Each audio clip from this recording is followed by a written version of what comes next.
Voici le Nid du Faucon, un manoir à la campagne que j'avais loué pour l'été. Je suis auteur et j'écris principalement des romans policiers. Mais nulle part dans mes publications, je n'ai relaté des événements aussi étranges que ceux qui ont eu lieu dans ce manoir. J'avais fait venir les domestiques de mon appartement en ville, ainsi que mon intendante, Lydie Allen, à mon service depuis presque 20 ans. Lydie?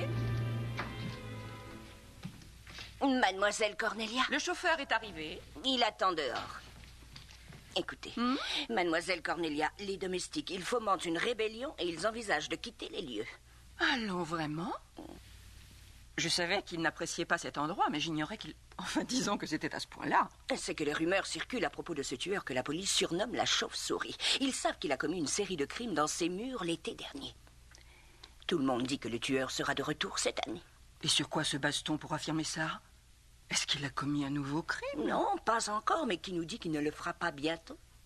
Autre chose encore, vous savez qu'ils ont trouvé une chauve-souris ici récemment. Je parle de l'animal, celui qui vole la nuit. Je le sais, en effet. Regardez ce qu'ils disent dans ce magazine. Le ministère de la Santé déconseille fortement à quiconque de s'en approcher. Certaines auraient la rage.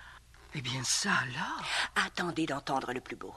Il circule une autre rumeur selon laquelle ce serait la chauve-souris en personne. Je parle du tueur, cette fois, qui aurait lâché des chauves-souris enragées dans toute la région. Oh, c'est parfaitement ridicule. Peut-être, sauf que le majordome, le cuisinier, son apprenti, ainsi que la bonne d'étage semblent être convaincus. Je ne vais pas perdre mon temps à les raisonner. Si quelques rumeurs insensées sans fondement suffisent à leur faire quitter leur emploi, eh bien, tant pis pour eux, ça m'est égal. Allons, Lydie, je vais être en retard à la banque.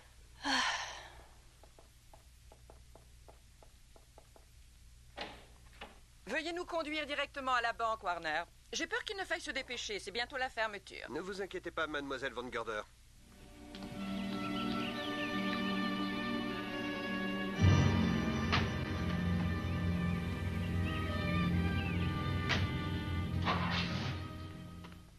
Et encore merci.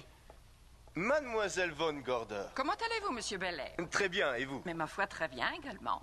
Vous souvenez-vous de Lydie Allen? Naturellement, mademoiselle Cher Allen. monsieur, Vous allez passer l'été parmi nous, il me semble. En effet. J'ai loué le Nid du Faucon, la demeure de votre cher président John Fleming. On m'en avait parlé, ça m'avait beaucoup étonné. pourquoi un problème avec le manoir? Non, ce qui m'étonne, c'est que monsieur Fleming avait juré de ne pas le louer. Ah bon?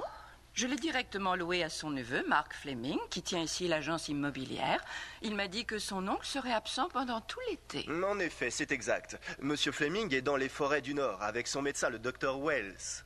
Je vous demande pardon. Dale, j'aimerais vous présenter ma femme. Nous nous sommes mariés à Noël. Ça a dû être très agréable. Ça, oui, je vous le confirme. Ah, la voilà. Chérie. Ma femme, Comment mademoiselle allez-vous? Von Gorder et Allen. Ravie de vous rencontrer, Madame Oh, Bellet. quel honneur! Cornelia Van Gorder. En effet. Oh, vous savez, j'ai lu tous vos romans policiers, du premier jusqu'au dernier. Et j'avoue que j'en aime un plus que les autres. L'étrange morgue du docteur X. Même s'il m'a donné des frissons. Quoi, seulement des frissons? Moi, il m'a empêché de dormir. En tout cas, je suis bien de votre avis. Mademoiselle Corny a frappé fort avec celui-là. Quand vous parlez de mes romans, je vous prierai de ne pas m'appeler Mademoiselle Corny. Excusez-moi, monsieur Bellet. Monsieur Heinz est arrivé pour vous. Ah oui. Je vous demande pardon, mademoiselle. Ne lui signez pas d'autographe? Au contraire, là, je tu ferai à exagères, l'occasion. Victor. Oh, ainsi vous êtes une jeune mariée. Plus tout à fait, j'en ai peur. Pas plus depuis Noël, disons. C'est drôle, je parierais vous avoir déjà vu. Eh bien, c'est que je travaillais en tant que secrétaire ici même à la banque. Mais bien sûr, je m'en souviens à présent. Puis-je me permettre de saluer le retour de notre plus célèbre visiteuse? Oh, voilà qui est très gentil de votre part, mais... C'est le lieutenant Anderson. le lieutenant Anderson, mais oui, évidemment. Ce monsieur est le chef des forces de police de cette charmante ville. Voici mademoiselle Allen. Mademoiselle. Ravi, cher monsieur. Le lieutenant Anderson est un de nos habitants les plus actifs. Il est au conseil d'administration de la banque. C'est plutôt pas mal pour un policier. Eh bien, je vois que l'argent du crime profite. Oh, allons, J'ai déjà. beaucoup économisé, si c'est ce que vous voulez dire. La banque va fermer d'une minute à l'autre. Je vous laisse, il faut que j'aille au coffre-fort sans plus attendre. Je vous en prie, passez donc me voir, madame Bellet. Avec grand plaisir. Vous aussi, lieutenant. Entendu. Au revoir. Au revoir. Ce fut un honneur. Décidément, quelle charmante femme. Elle a emménagé hier dans le Nid du Faucon. Un auteur de romans policiers ne pouvait rêver mieux pour ses vacances. Oui, ça c'est certain. Vic, que se passe-t-il? Entrez une minute, tous les deux.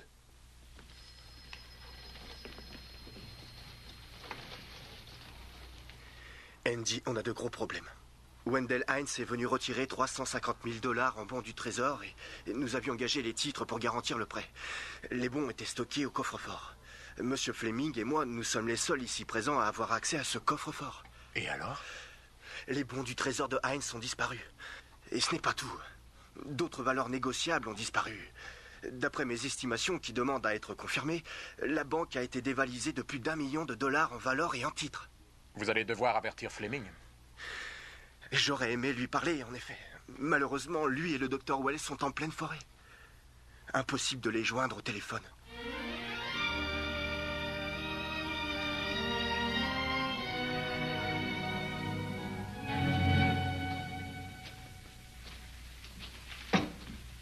Qu'est-ce que c'était?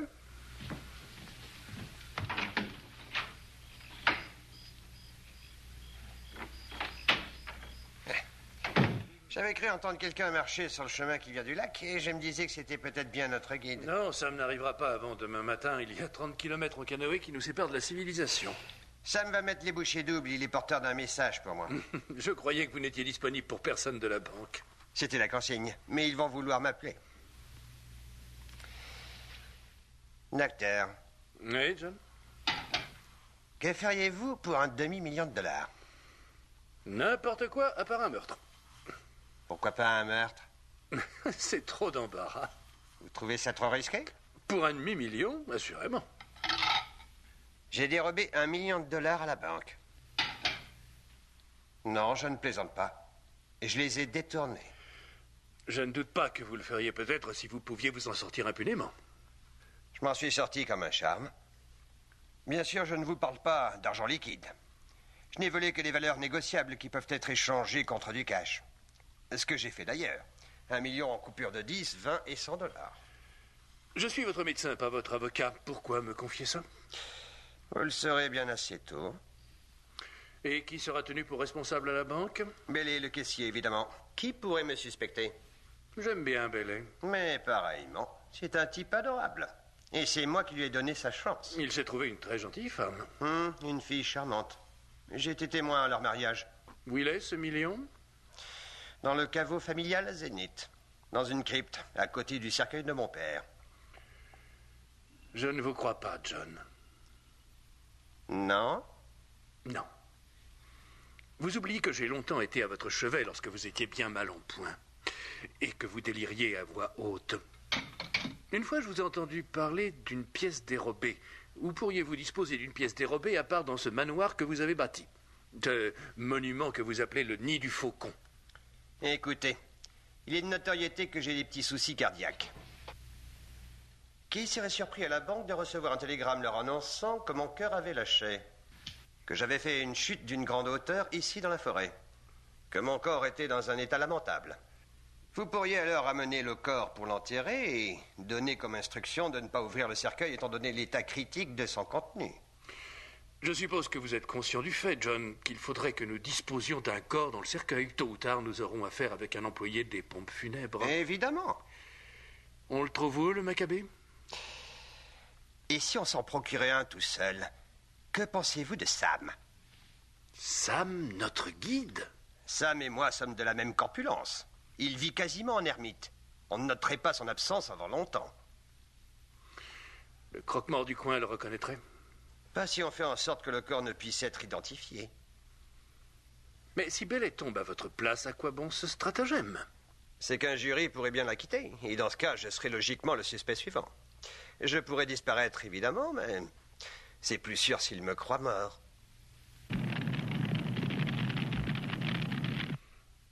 Et si je refuse de marcher dans la combine? Laissez-moi vous dire que ce serait dommage. Vous iriez jusqu'à me tuer? Que pourrais-je faire d'autre? Maintenant que vous savez pour le million, l'accident de chasse, c'est vite arrivé. À vous de voir, docteur. Si vous préférez trouver un autre corps au lieu de Sam, je n'y vois pas d'inconvénient. Il y a un demi-million à la clé pour vous. Je serai à la hauteur. On dirait que ça sent la fumée. Mais et vous entendez ce crépitement? Docteur, regardez! Un incendie! Il se propage dans notre direction.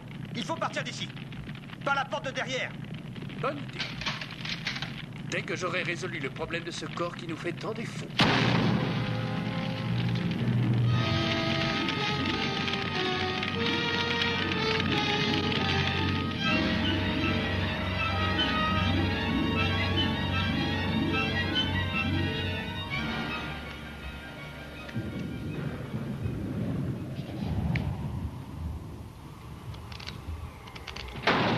Bonté divine, qu'est-ce que c'est? Lydie!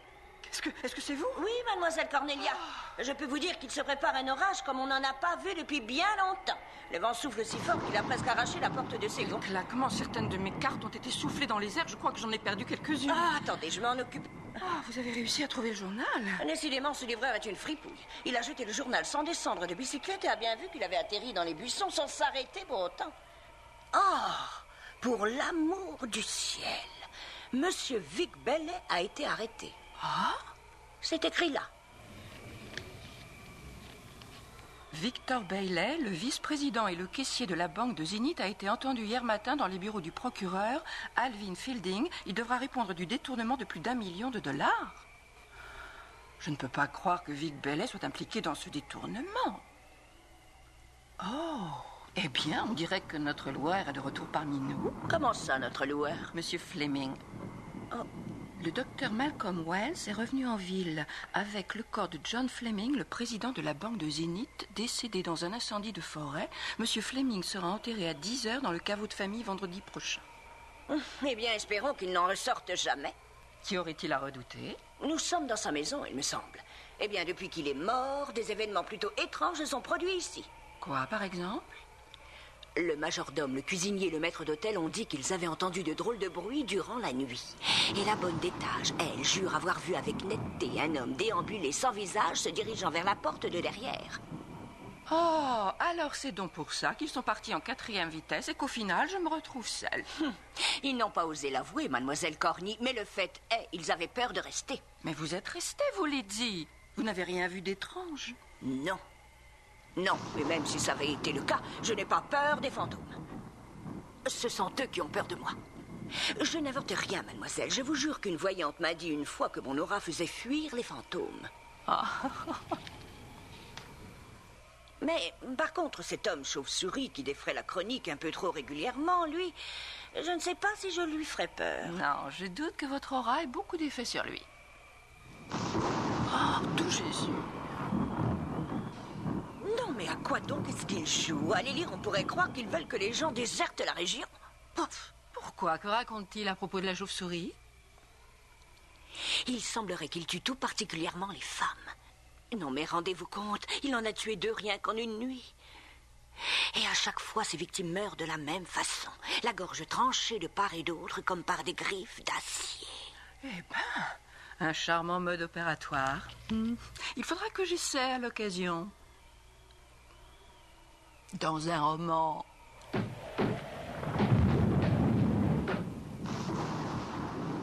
Oh, ça, ce n'est rien. Seulement un des volets qui claque contre le mur. Le claquement est différent. Je pencherai pour une porte. N'y prêtez aucune attention. Écoutez plutôt ça. Une de ces victimes qui a survécu quelques instants après avoir été retrouvée a décrit la chauve-souris comme un homme dont il manquerait le visage. Franchement, mademoiselle, cette femme devait avoir tendance à exagérer.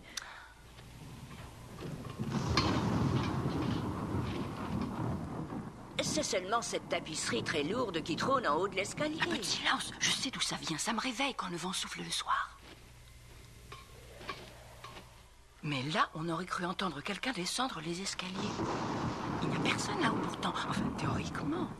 L'étage est désert. C'est parfaitement courant d'entendre des bruits étranges dans une vieille maison la nuit tombée. Ils disent également que l'homme chauve-souris ne laisse jamais d'empreinte derrière lui. Ma foi, c'est compréhensible.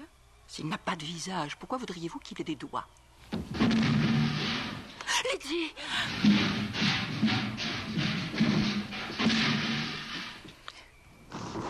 Attendez, laissez-moi deviner, ça c'est le chat qui fait ses griffes sur le sol. Non, et non, ça m'étonnerait un peu. Mais je crois que ça mérite d'aller jeter un coup d'œil.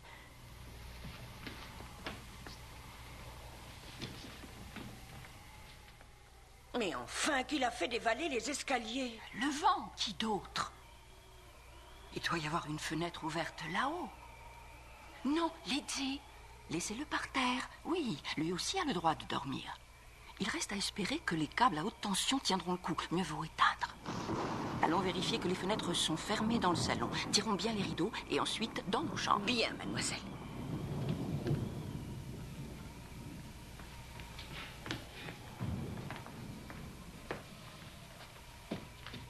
J'en ai pour 1 minute.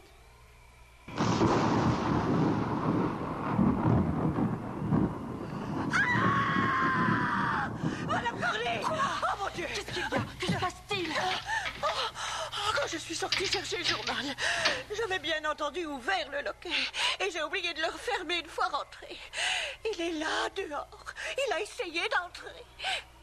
Il a bien failli vous trancher la gorge. Mais il a échoué. Il est toujours à l'extérieur. Tout cela grâce à vous. Allez, calmez-vous. Est-ce que vous voulez que j'appelle la police? Non, non, je ne vous lâcherai pas, mademoiselle Corny. Est-ce que ça va? Oui, madame, ça va. Ça peut aller. Bon, d'accord.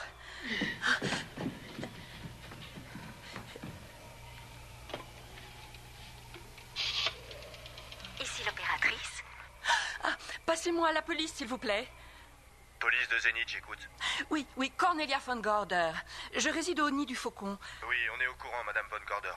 Il y a quelques minutes de cela, un homme a tenté d'entrer en force dans la maison. Je crois savoir que vous n'êtes pas seul. Envoyez un de vos domestiques. Je n'ai plus personne, à l'exception de mon chauffeur. Et il a sa journée, il revient demain matin. Ce qui fait que nous ne sommes que 2 cette nuit. En fait, nous allons nous enfermer dans ma chambre. Écoutez, si jamais l'un de vos hommes repérait quelqu'un, pourriez-vous lui dire de m'appeler? J'envoie immédiatement des agents sur place. Je vous remercie, monsieur. Venez, Lydie, allons dormir dans ma chambre.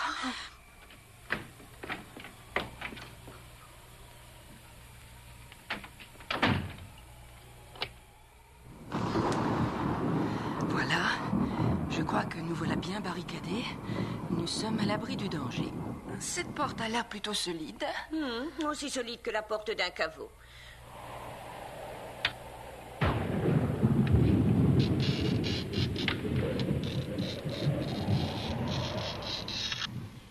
Ce divan devrait être assez confortable. Il y a des draps et des couvertures dans le placard. Je sais. Alors, voyons un peu ça.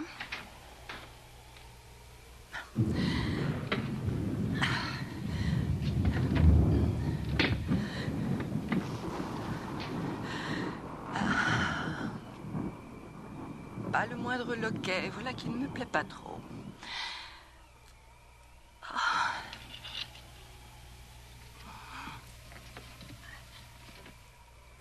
Et qu'est-ce que c'est que ça?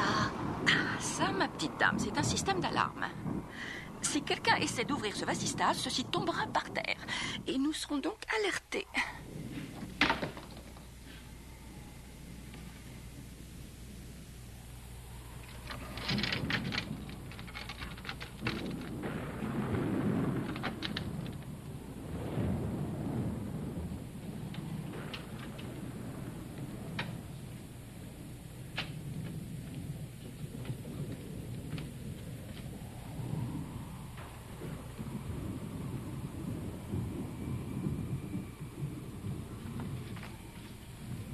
Oh, quelle tête de linotte! J'ai oublié tout ce dont j'ai besoin. Ma robe de chambre, ma nuisette, mes pantoufles. Je reviens immédiatement. Ah, attendez une minute. Lydie, je viens avec vous. Ne vous donnez pas cette peine, mademoiselle Cornelia. Ma chambre est au bout du couloir. Lydie, je vous ai dit d'attendre. Tout va bien se passer. Ça me prendra que quelques secondes. Rentrez, Lydie. Allez, vite.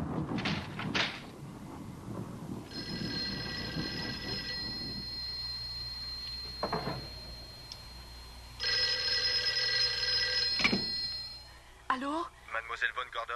J'écoute. Ici la police de Zénith. Nous avons posté un véhicule de patrouille à l'entrée du Nid du Faucon. Les agents ont fait le tour de la propriété et n'ont trouvé aucune trace d'un rôdeur. C'est normal, il est à l'intérieur à présent. Il est dans le couloir, à quelques mètres de ma chambre. Dites à vos hommes de forcer la porte de service et de fouiller cette demeure de fond en comble. Entendu, mademoiselle von Gorder. Ne vous inquiétez pas. Aucun risque. J'ai un pistolet. Et je sais m'en servir.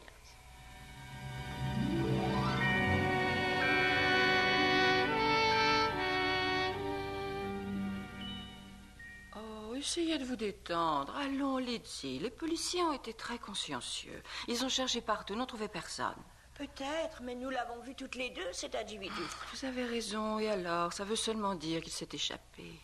Il y a 2 agents en faction à l'extérieur, alors dormez donc sur vos 2 oreilles. Nous sommes absolument hors de danger.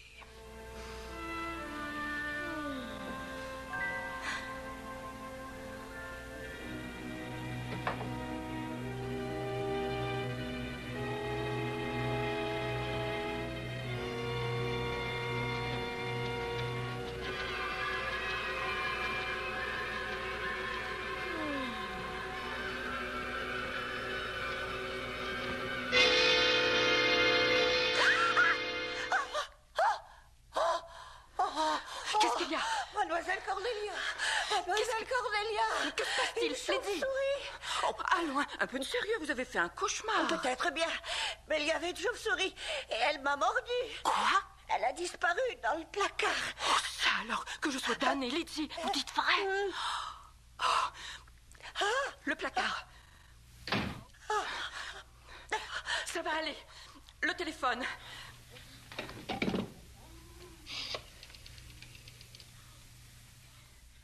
Monsieur l'opérateur, mettez-moi en relation avec le docteur Malcolm Wells, le plus vite possible. Je l'ignore, son numéro, je n'ai pas de bottin ici. Mais il s'agit d'une urgence. Passez-moi son cabinet, s'il vous plaît. Oh, Dieu du ciel, ne me dites pas que je vais attraper la rage. Allô? Allô? Le cabinet du docteur Wells? Ici, message service. Le docteur Wells est absent pour le moment, mais donnez-moi votre nom et votre numéro et j'essaierai de le joindre. Ici, mademoiselle Von Gorder, au nez du faucon. Une chauve-souris vient de mordre mon intendante et lui a peut-être transmis la rage. Il faut la vacciner le plus vite possible. On m'a dit que le docteur Wells était le plus proche. Je vais faire de mon mieux pour le joindre. Si je n'y parviens pas, je vous enverrai un de ses confrères. À la bonne heure, merci beaucoup. Oh, on l'a déjà appelé. Espérons que ce n'est pas un accouchement. On serait dans de beaux draps, ça dure parfois longtemps, ces choses-là. Ça ne m'a jamais posé de problème. Oh, Lizzie, vous n'avez jamais mis au monde. Mais c'est bien pour ça que ça ne m'a jamais posé de problème. Oh, c'est douloureux, on dirait. Oui, un peu.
Docteur Wells? Vous êtes là, docteur?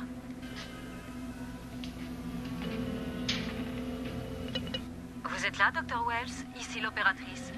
Un appel de message service pour vous. C'est pour une urgence. Ici le docteur Wells. Bonjour, docteur. Ici message service. Oh, bonjour. J'étais en train de faire une expérience et j'avais décroché le téléphone. C'est ce que je me suis dit. C'est pour ça que j'ai insisté. Mademoiselle Von Gorder a appelé. Son intendante a été mordue par une chauve-souris. L'animal est peut-être porteur de la rage. Quoi? Je vais... Dites-lui que j'arrive tout de suite.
Qui est là? C'est le docteur Wells.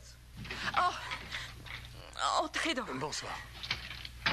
Je suis tellement contente qu'ils aient finalement pu vous joindre. Oui, je suis passé à mon cabinet juste après votre appel. Comment va votre intendante? Est-ce qu'elle souffre beaucoup? Non, elle va plutôt bien. La chauve-souris s'est échappée? Non. Ah non, je crois bien qu'elle est toujours dans ma chambre. Tant mieux, j'aimerais l'examiner. Et voilà, mademoiselle Allen, vous vous sentez mieux?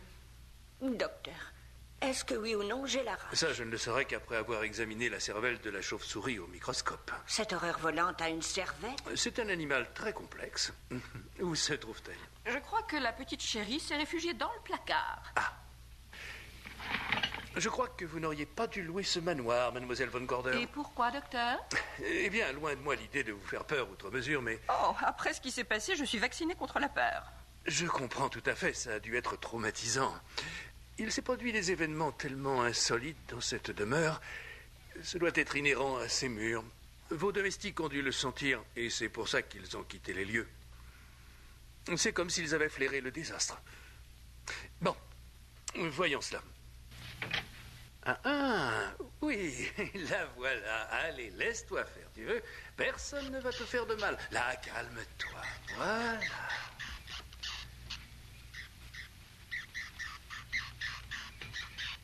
Elle paraît tout à fait normale, aucune pathologie apparente. Ah, voilà qui est rassurant. Je commençais à sérieusement m'inquiéter. Ma foi, c'est bien naturel. Son aspect extérieur ne présente à première vue aucun signe d'affection. Décidément, on peut dire que vous l'avez échappé belle. Vous allez prendre un comprimé que contient ce flacon et je vous garantis que vous passerez une bonne nuit. Je passerai vous voir demain matin. Vraiment, merci pour tout, docteur. Restez donc, je saurai retrouver la porte. Oh, je n'en doute pas, mais je descends avec vous. Non. Pensez qu'une fois que j'aurai passé la porte, il vous faudra remonter toute seule. Oh, je devrais y arriver. Je suis armée à présent. Êtes-vous sûr de pouvoir vous servir de ceci sans vous crever un œil? Oh, docteur, il y a un pistolet dans chacun de mes romans. Et quand j'écris, je maîtrise toujours mon sujet. Fermez la porte, Lizzie. Bien, mademoiselle. Bonne nuit, docteur. Un accident? Non, un très violent courant d'air. Oh. Enfin, je crois. Saviez-vous que le jeune Mark Fleming vous a loué ce manoir sans en faire part à son oncle? Non, je l'ignorais. Tout ça importe peu maintenant. John Fleming est mort et Mark est son héritier. Mais si John était encore en vie, il vous conseillerait de quitter les lieux, mademoiselle. Vous croyez? Oui. Cet endroit a invariablement porté malchance à ceux qui l'ont occupé. Allez, bonne nuit. Bonne nuit, docteur. Qui va là? Quelqu'un de bien innocent, docteur. Ah, c'est Andy. Oh. Oui, c'est bien moi, mademoiselle Von Gorder. Bonsoir, lieutenant. Il y a quelqu'un de malade? Mon intendante s'est fait mordre par une chauve-souris. Oh. Était-elle enragée? Ça, je n'en serais sûr qu'une fois de retour à mon labo, j'ai capturé l'animal. C'est arrivé à l'intérieur? Oui, dans ma chambre. Et comment est-elle entrée? Une chauve-souris peut entrer de bien des façons dans une maison. Vous êtes expert, on dirait. J'ai remarqué cette ouverture dans la porte tout à l'heure. Ça alors? Ce qui a permis à notre soi-disant chauve-souris de s'introduire. Mademoiselle Von Gorder m'a dit qu'elle avait appelé le commissariat de Zénith. 2 fois, pour être précise. La deuxième fois, d'ailleurs, le rôdeur était déjà à l'intérieur. Vous n'étiez pas sur place, Andy? Non, mais on m'a contacté. Un agent est venu, il a fouillé la demeure de la cave au grenier, mais n'a pas trouvé notre homme. Vous feriez bien de faire réparer ça dès demain. Ah oui, ça comptait sur moi. Et moi, je crois que je ferais mieux d'y aller. J'ai une opération demain à 8h. Bonne nuit. Bonne nuit, docteur. Un de mes hommes va patrouiller pendant toute la nuit. Ah, mademoiselle. merci. Et personne à l'intérieur, Andy? En quoi serait-ce utile? Eh bien, qui vous dit que votre tueur de femmes ne se trouve pas quelque part dans le manoir? Je suis quasiment sûr qu'il n'est pas à l'intérieur, docteur. Plus maintenant. Bonne nuit. Bonne nuit. Oh oui, espérons-le, espérons-le.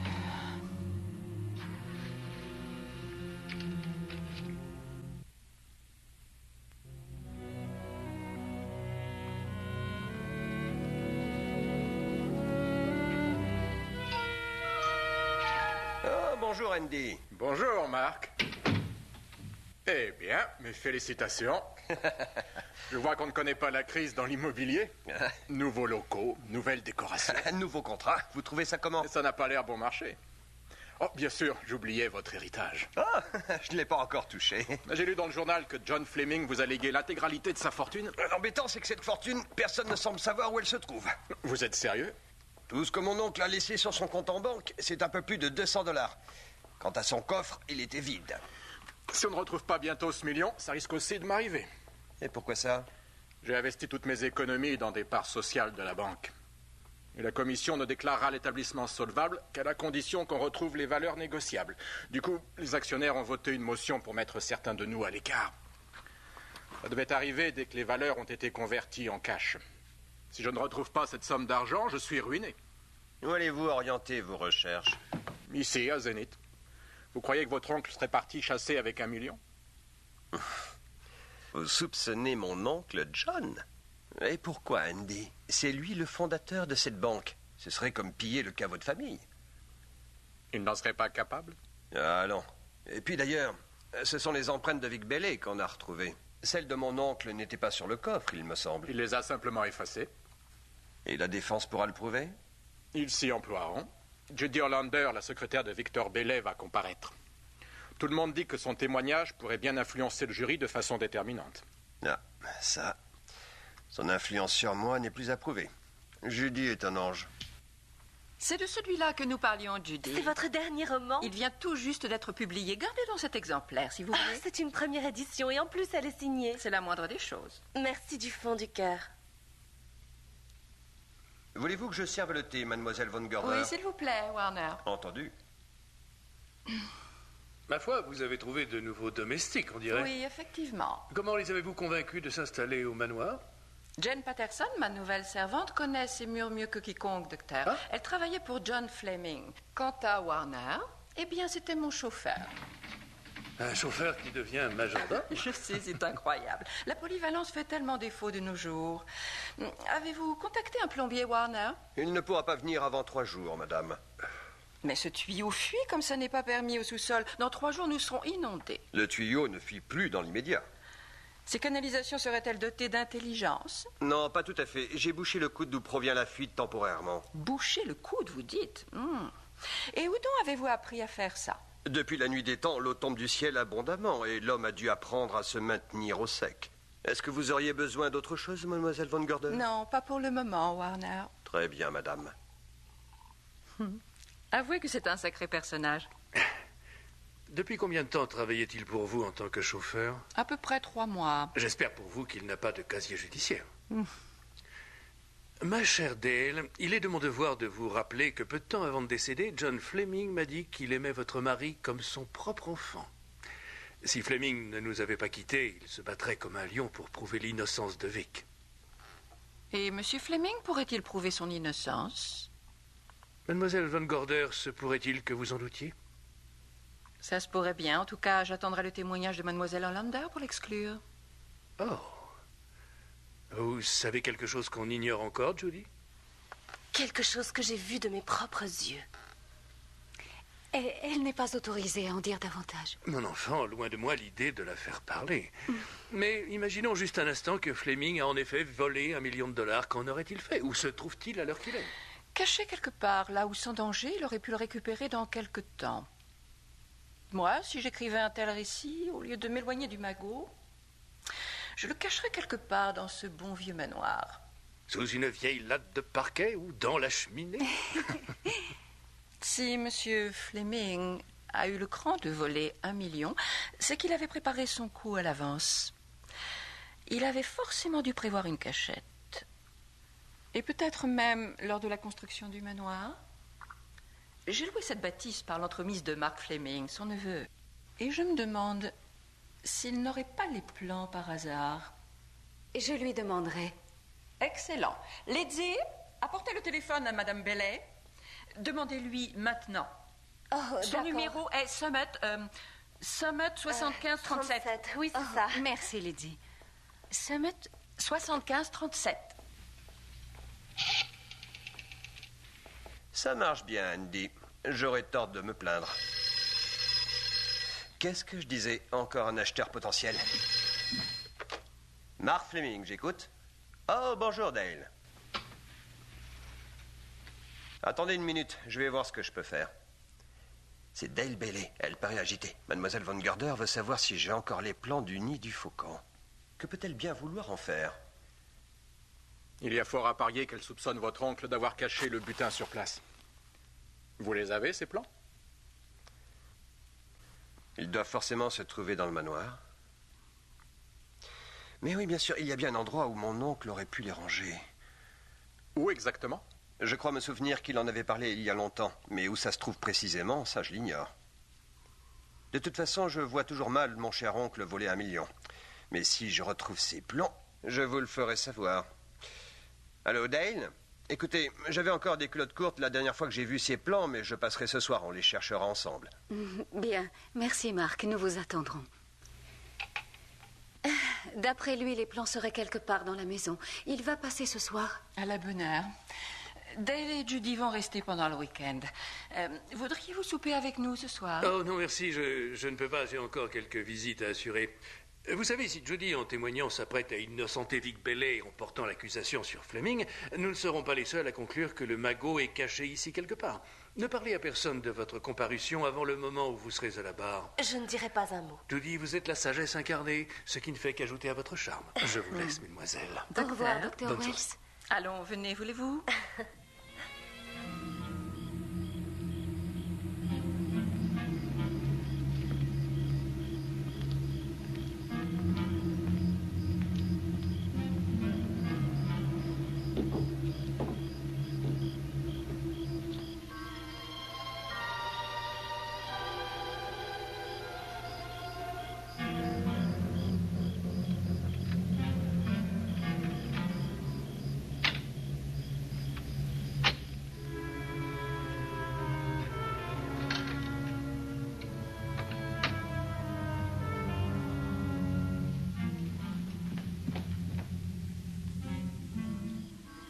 Il s'est passé tellement de choses surprenantes dans ce manoir. Avouez que c'est troublant. Plus j'y pense, plus je me dis que je devrais coucher cela par écrit. Étiez-vous la secrétaire de votre mari, Dale? Oui, c'est bien ça. Vous maîtrisez la sténo? Eh bien, ma chère, si vous voulez vous occuper l'esprit quelque temps, je vous propose de m'aider à l'écriture de l'histoire de cet assassin redoutable et mystérieux, la chauve-souris.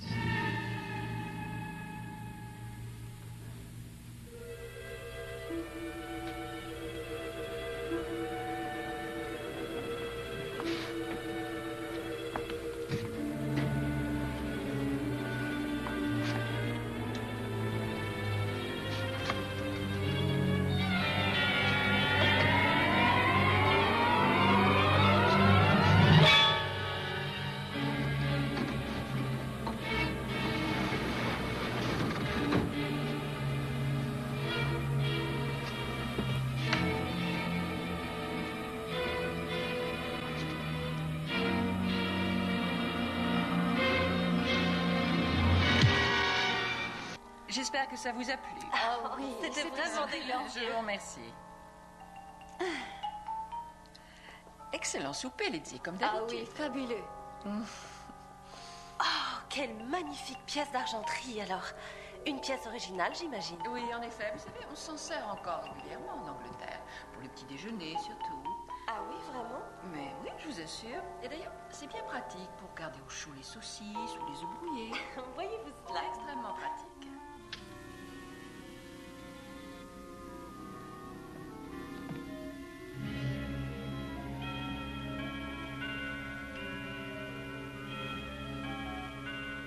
Ça alors, cette horloge n'avait pas sonné depuis 10 ans, si j'en crois à ce que Mark Fleming m'a raconté. Pourquoi est-elle décollée du mur? C'est bizarre. Ça, je l'ignore, quelqu'un a dû la déplacer. Peut-être Lydie quand elle faisait les poussières. Attendez une minute. Vous saviez qu'il y avait une porte sur ce pan de mur? Non, bien sûr que non. Par tous les saints des cieux, vous avez raison. Peut-être que c'est l'entrée d'un passage secret? Oh, le sujet de mon prochain roman. Allez, on pousse très fort, on va peut-être enfin découvrir ce million dérobé. Oh, il fait une porte et son poignet, il doit y avoir une astuce. C'est toujours le cas. Une pression pénale. Attention, Ça vient. mon Dieu. Mon Dieu, c'est terrible.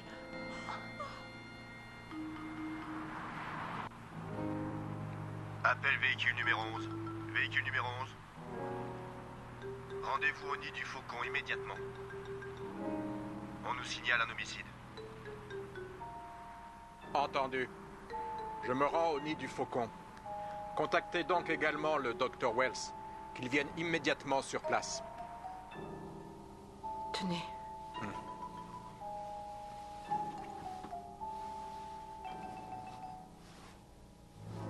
C'est horrible. On dirait qu'il a été égorgé par une créature dotée de serres ou de griffes ou...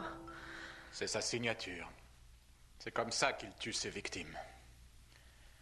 J'avais espéré que ces rumeurs selon lesquelles il était de retour étaient sans fondement, mais apparemment elles reposent sur des faits. Il a encore frappé, sur les lieux mêmes où il a déjà tué. Vous savez de qui je parle? De cet ignoble assassin. La chauve-souris. Qui a trouvé Mark? Toutes les trois, c'est-à-dire Dale, Judy et moi. Lydie était encore dans le salon. Je vous présente ma nouvelle servante, Jan Patterson. Elle travaillait pour John Fleming. On se connaît. Où étiez-vous, Madame Patterson? Dans la cuisine. Je nettoyais. C'est moi qui ai cuisiné ce soir. Saviez-vous qu'un placard secret se trouvait ici? Non. Et puis d'ailleurs, il était caché par l'horloge. En fait, c'est moi qui l'ai trouvé, lieutenant. J'ai remarqué qu'on avait déplacé l'horloge et que la porte était entr'ouverte. Je vais ouvrir.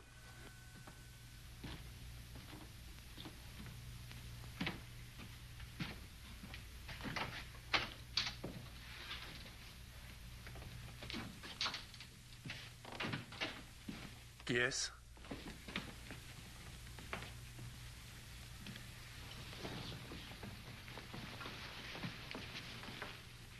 Mark Fleming. La gorge tranchée de part et d'autre, comme pour les autres. À quand remonte le décès? Oh, je dirais une petite demi-heure. Un coup de la chauve-souris. C'est son mode opératoire. Il est peut-être encore dans ses murs. C'est probable, en effet. Pourquoi serait-il resté? Parce qu'il cherche une chose, et comme vous, il croit qu'elle est ici. Il n'est pas du genre à s'avouer vaincu. Aussi, je vous conseille de quitter cette demeure aussi vite que possible, et ceci malgré la protection experte de la police locale. Vous avez appelé la morgue? Oui, ils sont en route. Ça me laissera quelques instants pour examiner le corps. Y a-t-il une autre pièce disponible? Oui, le solarium, derrière. Merci. Vous voulez m'aider? Excusez-moi.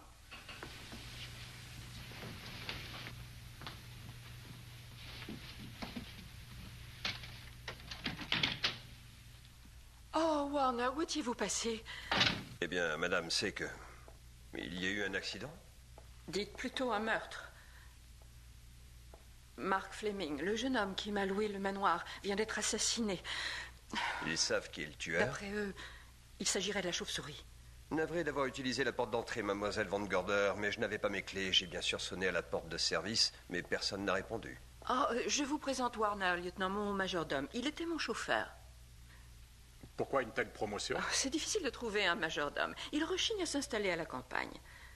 Vous avez déjà été majordome? J'ai endossé bon nombre d'uniformes, mais j'ai été de repos ce soir et j'avais oublié mes clés. Oui, j'ai cru comprendre. À quelle heure êtes-vous sorti ce soir? Je dirais à 6h30. J'ai dîné chez Wally, près de la Nationale. Vous pourriez le prouver, ainsi que pour les heures suivantes? Je peux essayer. Ça, je vous le conseille. Ne quittez pas le manoir, je vous verrai plus tard. Comme vous voudrez, monsieur. Je me retire dans ma chambre, mademoiselle, si vous avez besoin de moi. Très bien, Warner. Vous ne croyez tout de même pas que Warner... On s'est déjà croisés quelque part. J'ignore encore où et quand. Mais ça me reviendra.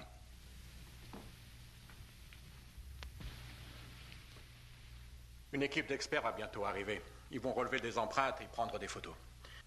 Mais en attendant, Madame Patterson, vous n'aviez pas l'intention de quitter les lieux? Non, lieutenant. Parfait, j'aimerais vous voir demain. Bonsoir. Bonsoir, monsieur. Mademoiselle Van Gorder.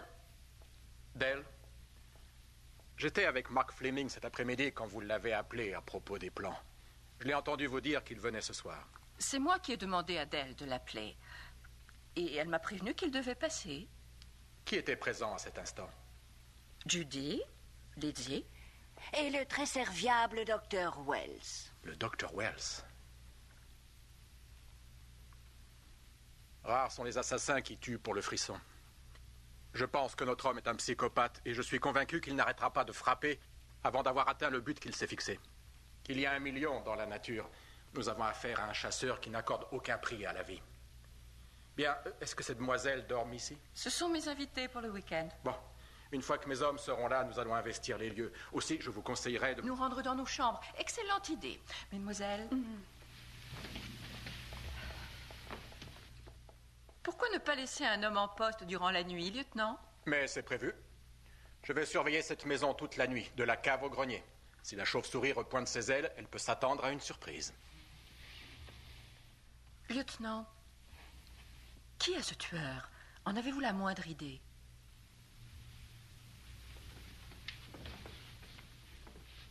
C'est peut-être n'importe qui. Nous avons bien un mince faisceau d'indices, mais rien qui puisse tenir devant un jury. J'ai peur que notre homme soit étranger au monde des criminels. C'est peut-être un commerçant, un avocat, un médecin, un chercheur, quelqu'un d'éminent et de haut placé. Mesdemoiselles, fermez bien vos portes à double tour. Je garantis votre sécurité. Bonsoir. Bonsoir, lieutenant. Bonsoir.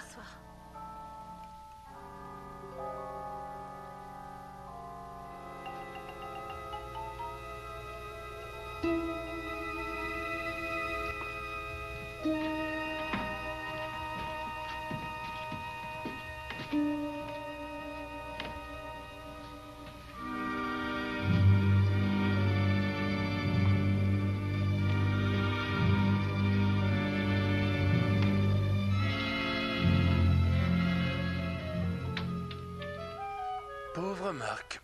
Oui, c'est une tragédie. Si jeune. À votre avis, c'est la chauve-souris qui a encore frappé? Dans mon compte-rendu, je souligne que les causes du décès sont identiques à celles des autres victimes. Un coup paralysant asséné à la gorge, suivi par une série de lacérations au niveau des jugulaires, le tout provoquant une hémorragie massive. Si je vous comprends bien, il n'a pas vu son agresseur. Oh, il l'a vu. Mais il n'a pas eu le temps de se défendre.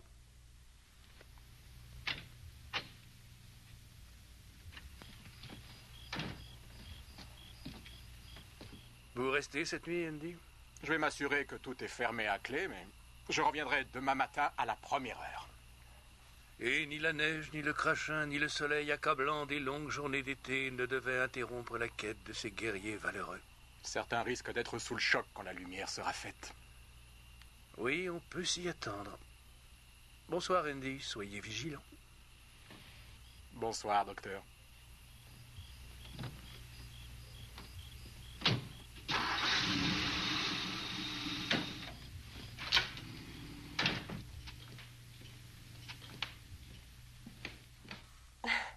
Je crois qu'il serait raisonnable de vous laisser dormir. Lydie et moi allons partager cette chambre pour plus de sûreté.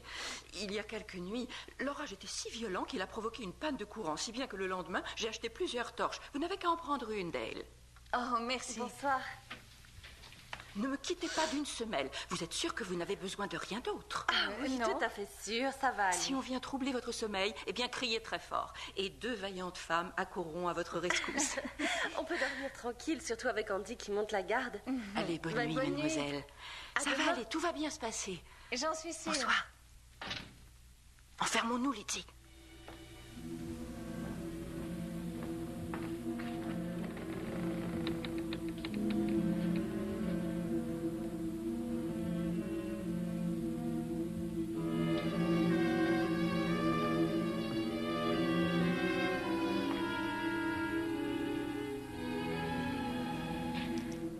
Ça m'étonnerait que j'arrive à fermer l'œil. Et moi, pareil. Je n'arrête pas de revoir ce pauvre Mark Fleming, nous fixant du regard. Je croyais que quand les gens mouraient, ils fermaient les yeux, comme pour s'endormir. Ne pense plus à ça. Je suis sûre que tu y penses toi aussi. Non, en fait, je pensais à mon pauvre mari qui dort en prison cette nuit. Oh, Judy, si tu savais comme je l'aime.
D'où viennent ces coups, Dale?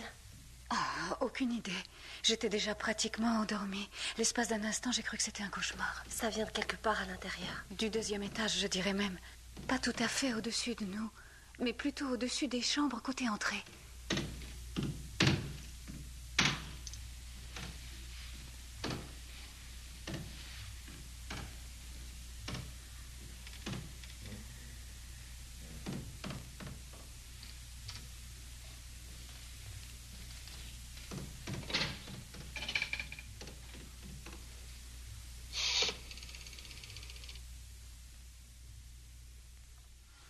On appelle Mademoiselle Van Gorder. Elle va l'entendre. Elle va forcément l'entendre.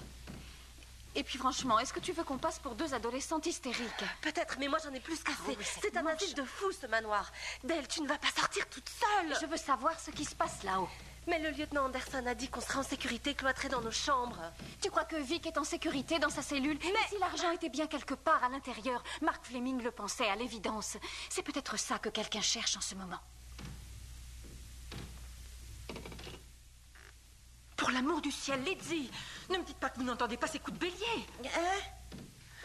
Lydie, réveillez-vous immédiatement. La ligne intérieure et les câbles téléphoniques extérieurs ont été sectionnés. Impossible d'appeler à l'aide. Où diable se trouve le lieutenant? Oh, mais qu'est-ce que j'en sais? Il a dû lui arriver quelque chose. Allez, enfilez votre robe de chambre. Dale, je t'en supplie, ne va pas là-haut. Il le faut, l'avenir de Vic est en jeu. Toi, tu restes ici. Ah, non, je ne te laisserai pas y aller seule.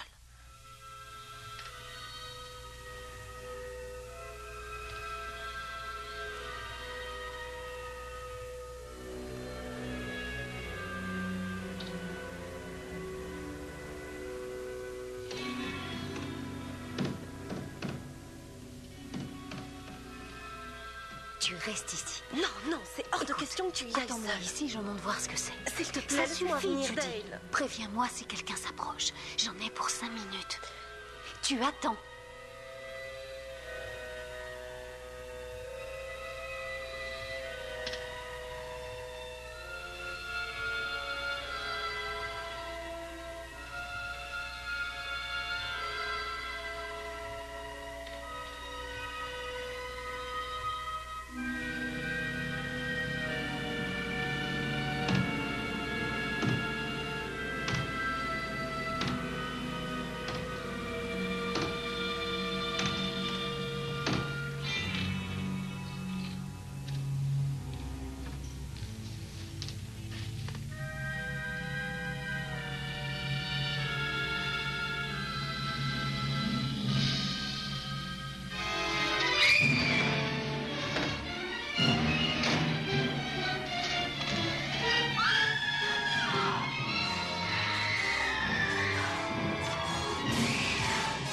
Lâchez-la tout de suite, assassin! Oh non, Judy, il s'échappe. La petite ne se relève pas. Oh non, tout ça fait de ma faute. Judy, relevez-vous. Oh, Judy. Oh non, la pauvre enfant est morte. Non, pas Judy. Oh, laissez-moi avec elle, mademoiselle. Prenez-la. Oh, Dale. Dale. Pauvre petite fille. Allons.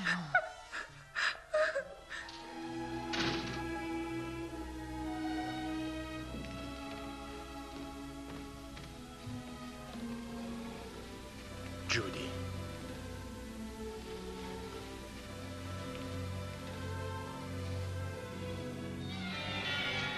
La chauve-souris? Oui, évidemment.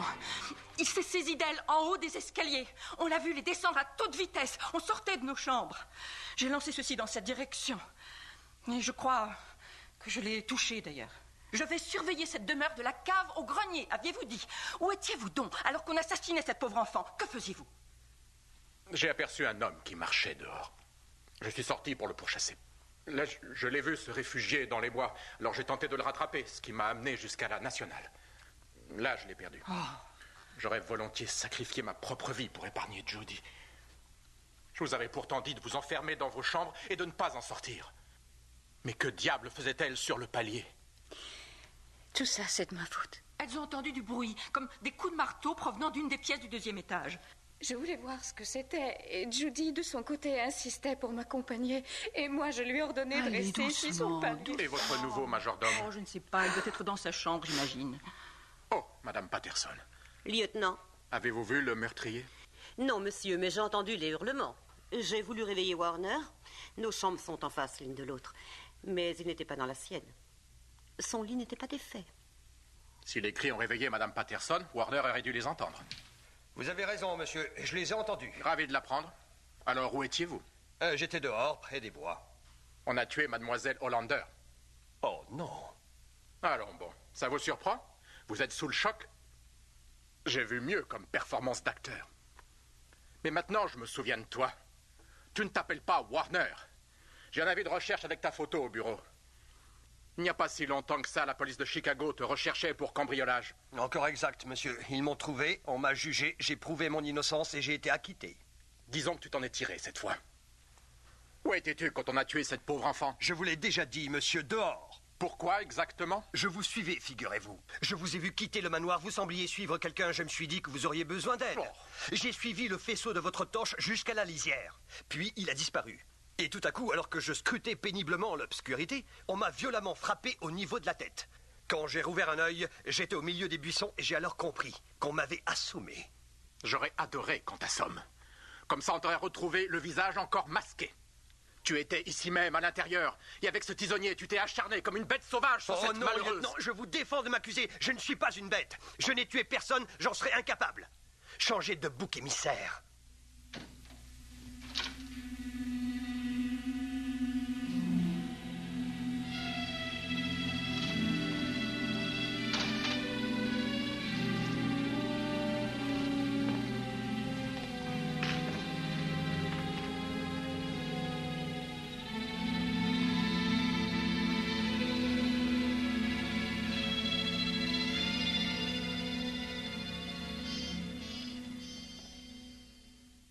Eh bien, docteur, je crois qu'un compte-rendu d'autopsie vous attend.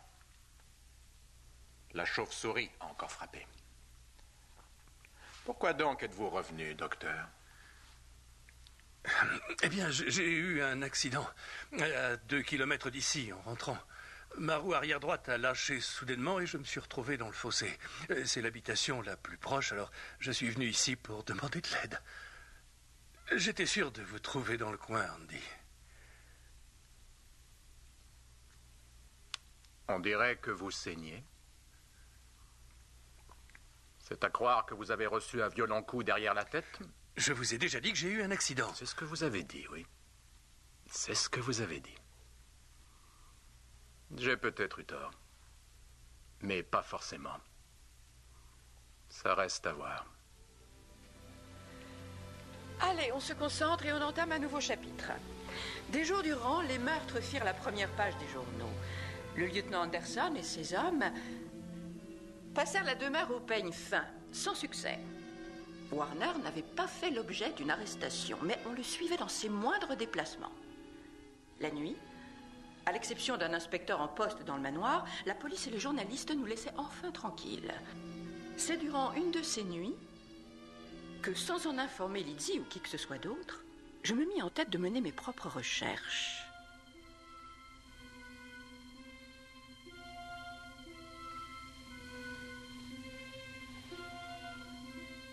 C'est alors que je pénétrai dans une pièce inhabitée, au 3e étage, où nous avions stocké nos malles.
Les mains bien en l'air.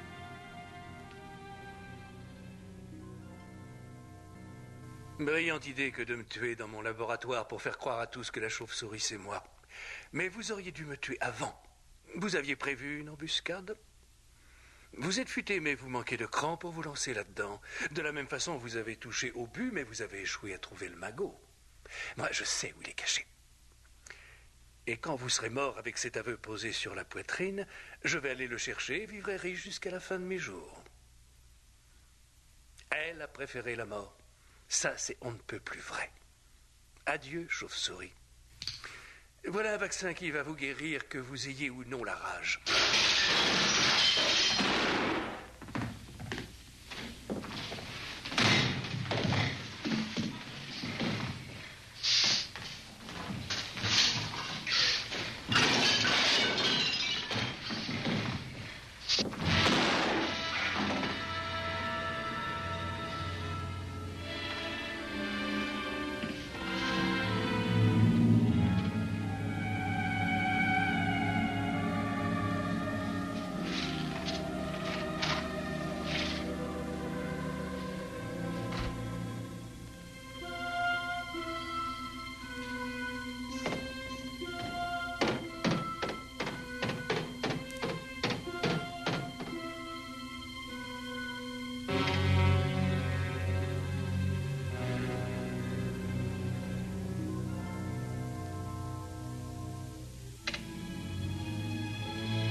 Ça alors, c'est étrange. Je dirais même que c'est bizarre.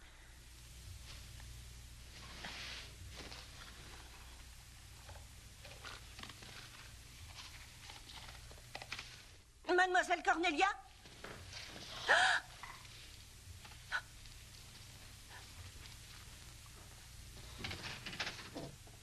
Mademoiselle Cornelia?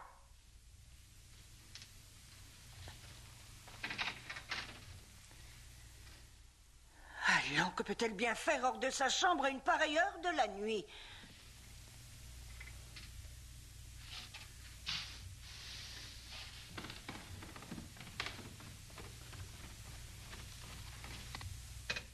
Oh, par tous les saints des cieux!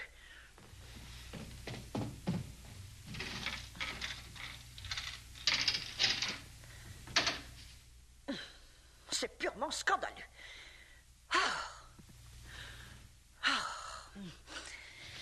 Monsieur Davenport, Monsieur Davenport. Oh, bravo, c'est du joli. La chaîne de sûreté n'était pas mise sur la porte et vous dormez pendant votre service. Attendez que le lieutenant Anderson entende ça, vous verrez. Allez debout, on se réveille. Qu'est-ce qui vous arrive au juste? J'en sais rien du tout, rien du tout. J'ai mal au crâne. Tout mon corps est engourdi. Tenez, buvez donc un peu d'eau. Essayez de reprendre vos esprits, je reviens tout de suite.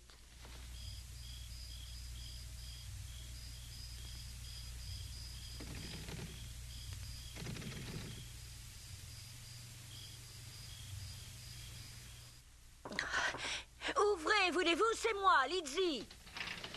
Je suis terriblement inquiète. Je ne trouve nulle part mademoiselle Cornelia. Et il est arrivé quelque chose au policier. J'ignore encore quoi. Réveillez Warner, qu'il descende au petit salon, on a besoin de lui. Au secours. Est-ce que ça va à présent? Oui, je commence à me sentir mieux. Je me souviens maintenant. Je me suis servi un verre de vin de cette carafe-là. Mademoiselle Von Gorder m'avait dit de me servir. Vous insinuez qu'elle vous aurait drogué? Quelqu'un l'a fait, en tout cas. Quelqu'un qui savait que j'étais de service. Et qui vient aussi d'enlever Mademoiselle Von Gorder. Je l'ai cherchée partout dans la maison, dans toutes les pièces, de la cave au grenier. J'ai demandé à la servante d'appeler Warner. Le lieutenant Anderson veut être mis au courant. Allô? Ici Davenport, au nid du faucon. On a des problèmes. Pour commencer, on m'a drogué. Oui. J'ai perdu connaissance, on a dû en profiter pour enlever Mademoiselle Von Gorder. Oui. Appelez donc Anderson et prévenez-le. Il n'est pas chez lui. Où est-il? Sur une affaire? Quelle affaire? Le docteur Wells. Est-ce que vous avez d'autres détails? Allons, dépêchez-vous, il faut retrouver Mademoiselle Cornelia. À l'aide. Entendu. Le lieutenant Anderson est sur une autre affaire. On a retrouvé le docteur Wells mort à côté de son garage. On l'a tué. Le docteur Wells? Il y a quelque chose d'étrange dans son assassinat, mais le central ne veut pas s'étendre. Lizzie, Warner n'est pas dans sa chambre. Aucune trace de lui, nulle part. Dire que j'étais censé surveiller ce gars-là. Où est Mademoiselle Cornelia? J'aimerais bien le savoir, voyez-vous. Une petite minute, vous avez bien dit que la chaîne de sûreté de la porte d'entrée avait été retirée. Oui, c'est en effet ce que j'ai dit. Mademoiselle Von Gorder a dû sortir un petit instant. Oh, quelle idée saugrenue. Continuons à chercher. À l'aide. Je ne peux plus respirer. Il n'y a plus d'air.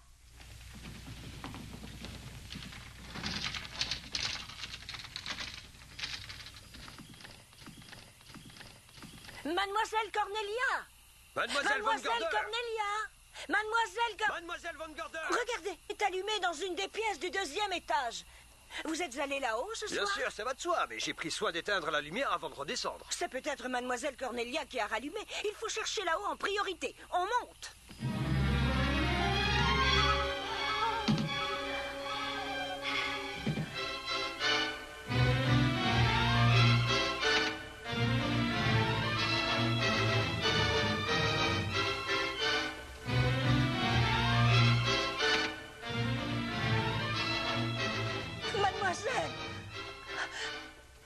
Mademoiselle Cornelia!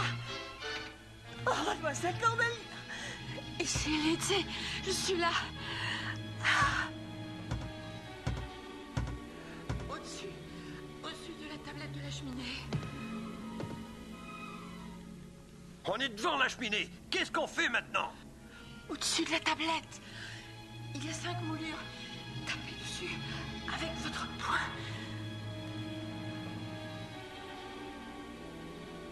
Et sur quelle moulure exactement, mademoiselle? Je n'en sais rien. Je ne peux plus respirer. Sur quelle moulure faut-il taper, mademoiselle Von Gorder? Ah, il faut taper dessus, peu importe de savoir sur laquelle. Essayons-les toutes.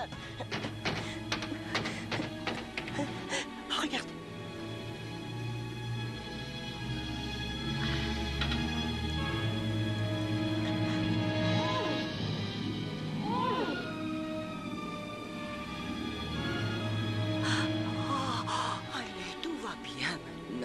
Tout va bien, mademoiselle. Lizzie est là.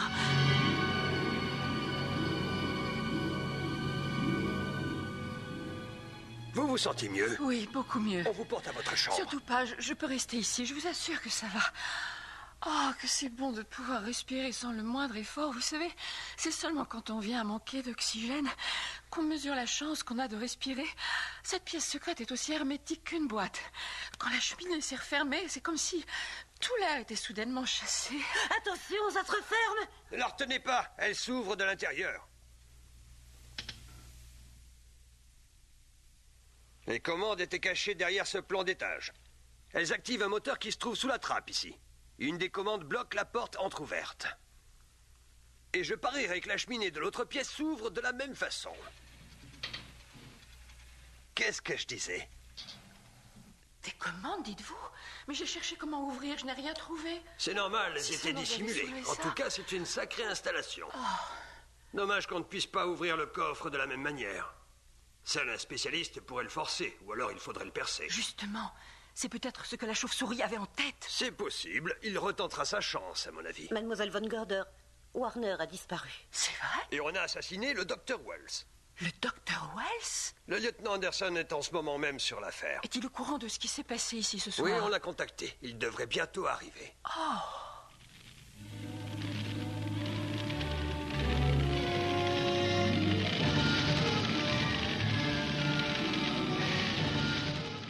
D'où vient ça, car Mademoiselle Von Gorder, le garage est en feu. Faut intervenir. Lizzie, allez éteindre dans l'autre pièce. Vous allez où comme ça? Prévenir les pompiers. Personne ne doit bouger d'ici. Mais mademoiselle, et le garage Eh alors? bien qu'il brûle, surveillez l'escalier. Ce feu n'est qu'une diversion pour nous faire sortir de la maison. Faire sortir de... Vous croyez que c'est un coup? Mais oui, c'est la chauve-souris, évidemment. Maintenant qu'on a éteint, il croira qu'on a vidé les lieux et qu'il n'y a plus personne. Il va tout de suite rappliquer. Tout comme le lieutenant. Ça, j'y compte bien, mais un peu tard, j'en ai peur. Et la chauve-souris nous tuera si on croise son chemin. Il faut se montrer plus malin que lui.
Vous seriez plus en sécurité en bas. Je vais m'occuper de lui. Les autres descendent, mais moi, je ne bouge pas d'ici. Bon, d'accord. Mais alors, cachez-vous.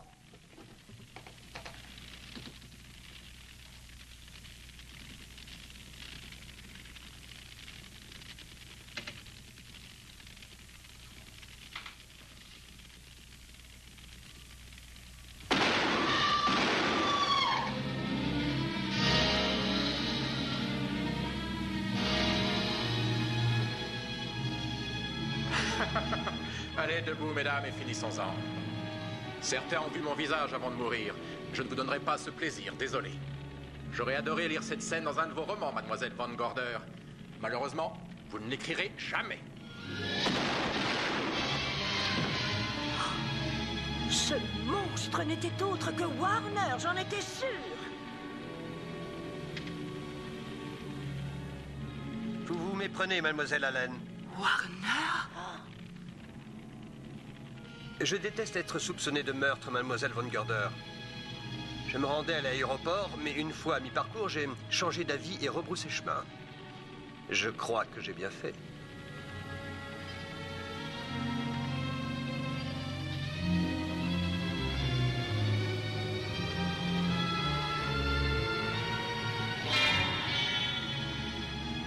Mon Dieu, c'est le lieutenant Anderson.